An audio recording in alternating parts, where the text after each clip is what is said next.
So Joaquin, this is very interesting. You started off by being a bystander, and then you slowly got intrigued because when you go to your house, you've got a ton of games. Yeah, I love it. Looks like you are a dedicated gamer. Yeah, I am.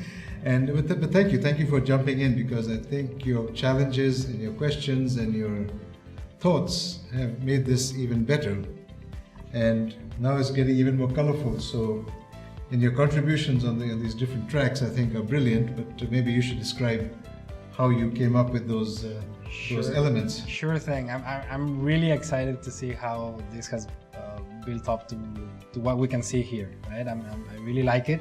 I like the fact that I keep on seeing some of those icons that I was talking with Humberto about just before.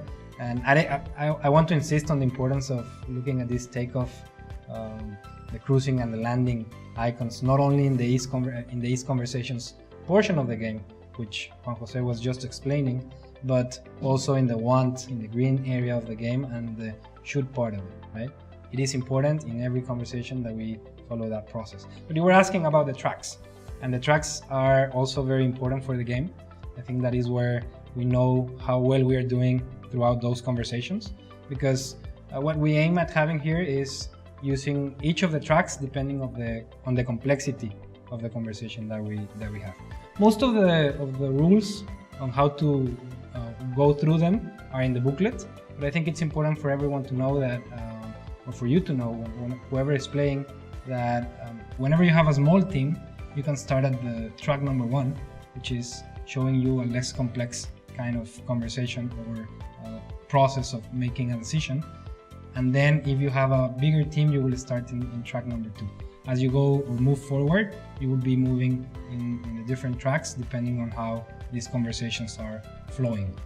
Even though it seems like I know a lot about the tracks and stuff, I heard you before asking Juan Jose about the obstacles, and I was really intrigued. But then he ran away. Did you figure it out with him? Yeah, basically what emerged was that the inner tracks are the conversations that are easy, and the outer tracks are the conversations that are more difficult. And the obstacles represent a way to understand that maybe we're moving to a difficult conversation. And there are 4 elements that trigger these difficulties. One sort of difficulty starts with, we have some fears, we make assumptions, and there may be risks involved in moving in a certain direction. So that creates some anxiety in the system, and when anxiety moves up, the conversations become difficult. The second thing that happens is sometimes we get emotionally charged, or we get upset about some things, and we go into what is called backup behavior, which is a stress response to something. And that can cause us to move into a difficult conversation because we stop hearing, we stop listening, we stop talking, and we just, say, if that's the way you guys want to behave, then I don't care. So I just back out of the conversation. The other thing, which is more simpler, but it still causes trouble, is ambiguity. This doesn't make sense. There's some confusion. And the words have different meanings. We say one thing and we mean something else. And I'm saying a word, but somebody else understands the things totally different. And then there's uncertainty. Many times we're not sure. We're uncertain about which direction to go. Are we even going in the right direction? So any of these elements trigger the move to a higher track, which is represented by these obstacles. And this could be one of the reasons why we do this jumping to conclusions, because we don't like this kind of state, because it's uncomfortable, it's difficult. And because we don't like this, it could be one of the reasons why we jump to conclusions, because we want to skip all this nonsense that is going to come our way. However, in here there's going to be a hidden jewel. And typically what happens when this thing gets triggered is conflict emerges. And people don't like conflict. And I think from very early on we're trained, don't behave well, don't get upset, don't avoid conflict as much as possible. Yeah. So conflict avoidance seems to have been embedded into our thinking systems.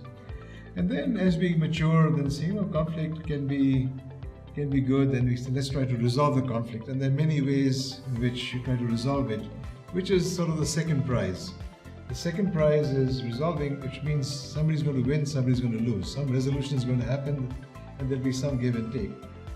There's a third opportunity, which is to actually harness the power of conflict, because the energy is there, and if we can harness this conflict, we can actually regenerate and create a better solution. So if we can get these ideas, and it's like making hard steel. The way you make hardened steel is by beating the heck out of the steel, just the same way as you're making decisions. And if you can have difficult conversations and tough conversations, you can actually make better decisions and get better results.